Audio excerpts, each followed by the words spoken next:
Living alone was something I had always appreciated. When I moved into a small apartment on the top floor of an old building, I thought I had found the perfect refuge. There were only 6 apartments, occupied by retirees who avoided contact. The silence and privacy were everything I needed. The apartment across from mine had been occupied by an elderly couple for 2 years, until they moved out without a trace.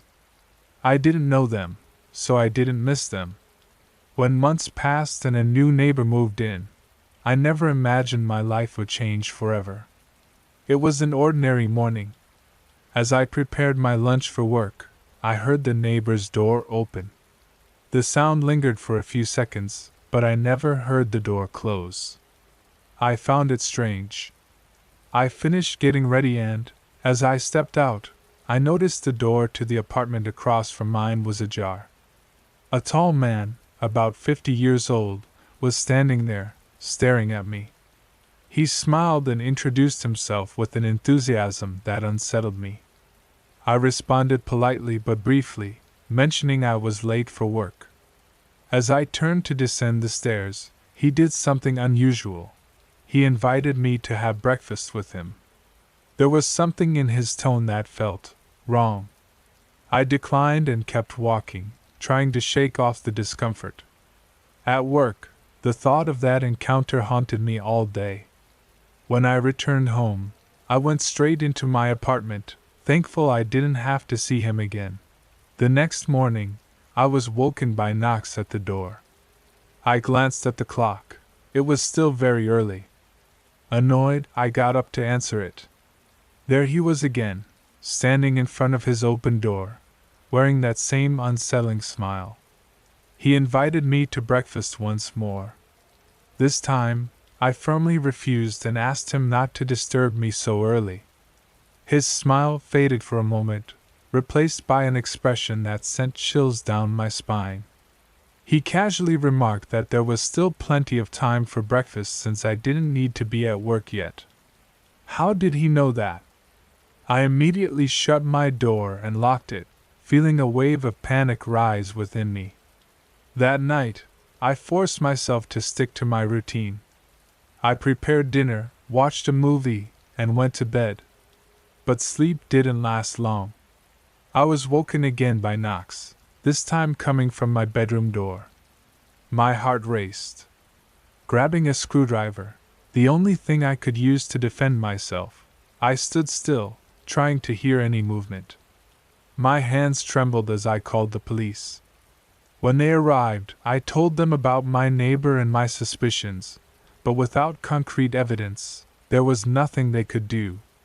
I spent the next few days at my sister's house, but I knew I couldn't run forever. On Saturday night, I decided it was time to go back. As I entered the building, everything seemed calm. I climbed the stairs slowly, trying not to alert my neighbor to my return. When I entered my apartment, I felt relieved to see everything seemingly in place. But the sense of security was short-lived. As I turned the corner to head to my bedroom, my heart nearly stopped. He was sitting on my sofa, staring at me with a wide, unsettling grin. I ran out of the apartment without looking back and called the police.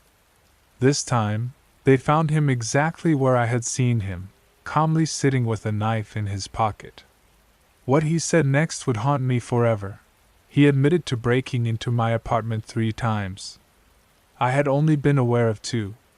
This meant that, at some point, he had been hiding inside, watching me without my knowledge. I moved out the next day. Even in a new place, I can't sleep without checking doors and windows repeatedly. His presence is no longer here, but the fear he left behind, that never went away. Luna, my little dog, is a bundle of endless energy. Every day, our walks are long and intense, usually lasting over 2 hours to help her burn it all off.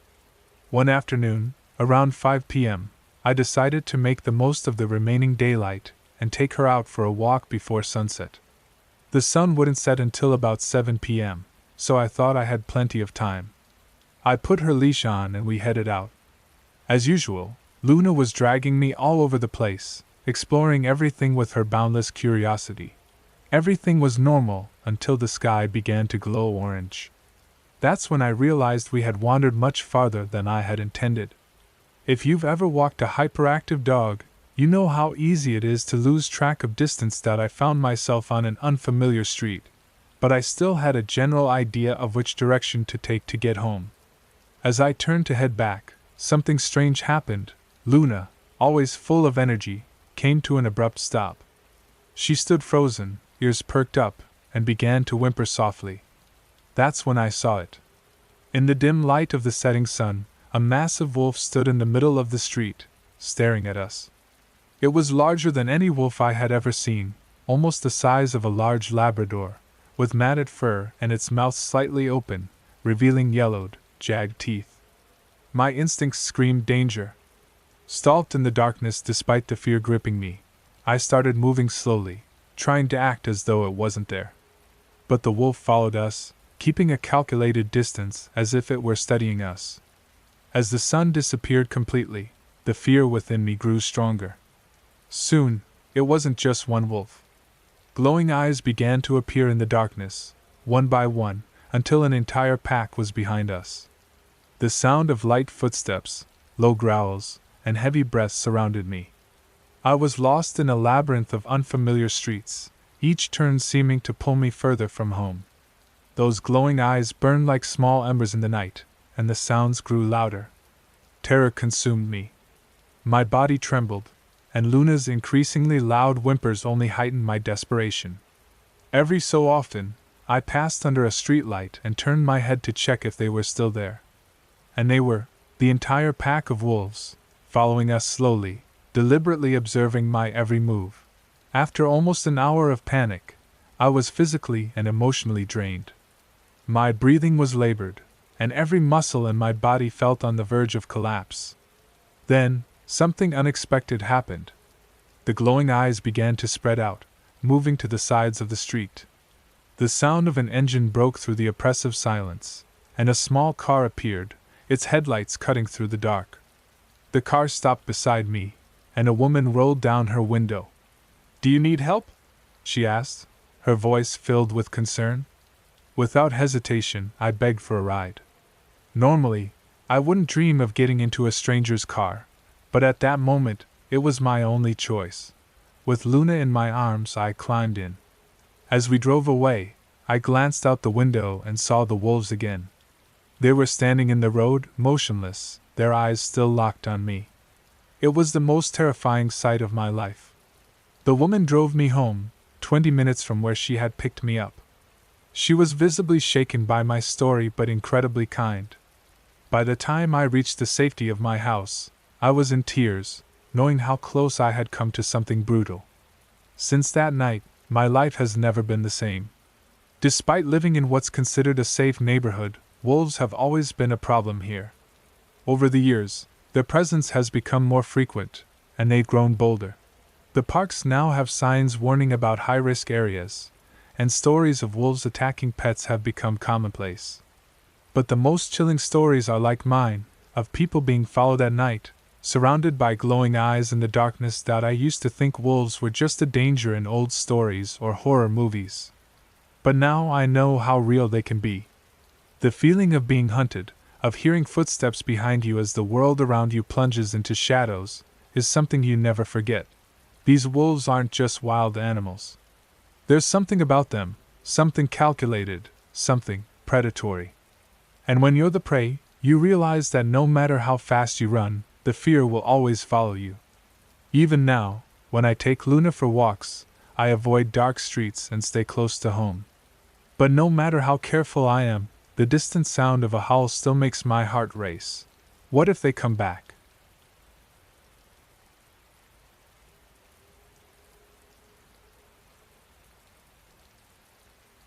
In 2013, I worked as a pizza delivery driver. One night, I received a call for what turned out to be the longest delivery of my life. It was a 20-minute drive, and the order included 4 large pizzas. I assumed it was for a party and thought I'd get a good tip. The address, however, was in a rural area, and driving on dirt roads at night was always unpleasant. When I finally arrived, I saw an old, creepy house, literally in the middle of nowhere. The lights were on, but there were no cars parked outside. I parked the car and called my boss to confirm the address, worried I might have entered something wrong into the GPS. He sounded annoyed and told me to at least knock on the door before coming back. My boss hated when we returned with undelivered orders, and I knew he wouldn't be happy about 4 whole pizzas. Despite my nerves, I got out of the car and forced myself to walk up to the house. There was no doorbell, so I knocked hard. Nothing. The silence of the house, combined with the faint sound of wind rustling through the trees, made my skin crawl. I knocked again, this time louder. That's when I heard it, a noise like movement coming from inside the house. "Pizza delivery!" I shouted, trying to sound confident. The only response was complete silence. My discomfort grew with each passing second, and I was about to turn back to my car when I saw something in the window. There was a person, staring out. I couldn't tell if it was a man or a woman. All I could see were the eyes, wide, unnaturally wide, fixed on me. My heart raced. I dropped the pizzas on the ground and ran back to my car. I jumped in and turned the key in the ignition, but the engine wouldn't start. The first try failed. Then the second. Finally, on the third attempt, the car roared to life, and I sped off as fast as I could. A nightmare on the road. The relief didn't last long. As I drove along the dirt road, the car began to shake. I heard a scratching noise coming from outside, and soon the car wouldn't move anymore. I stepped out to investigate and felt a chill run through my entire body. All 4 tires had been slashed, completely deflated. The rims were exposed. It hit me then. Someone had done this while I was knocking on that door. Instead of running, I got back in the car and locked the doors. The house was still visible through the trees, its dark silhouette looming. Shaking, I grabbed my phone and called the police. I explained everything to the dispatcher, who told me that 2 patrol cars were nearby and that I should hide. I asked if I should run or stay in the car, and she advised me to remain inside with the doors locked. She stayed on the line with me as I waited. The minutes felt like hours. The forest around me was endless, a suffocating expanse of darkness. My mind raced, imagining the person who slashed my tires lurking nearby. And then it happened. I was scanning the windows, making sure no one was outside, when I glanced in the rearview mirror. There she was, the same person from the window. Her eyes were even wider now, and the dim interior light of the car illuminated her face. It was a woman. And her smile, a grin stretched from ear to ear, unnaturally wide, filled with malice. In a blind panic, I threw the door open and ran into the forest. I didn't care about the noise I was making as I sprinted through the trees. Branches scraped against my face and arms, but I kept running until I couldn't breathe anymore.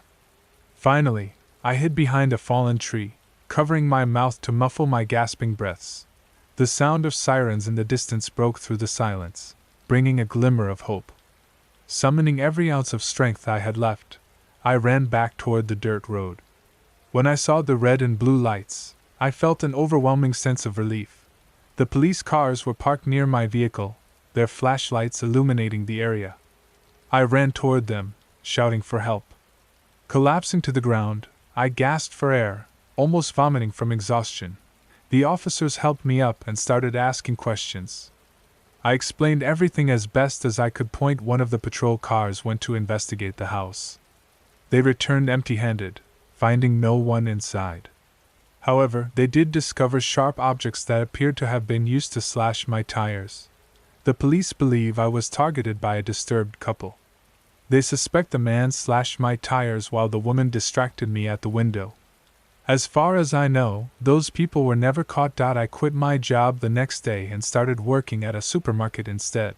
But that image, the woman behind my car, her wide eyes and terrifying grin, is something I will never forget. It's a memory that haunts me to this day.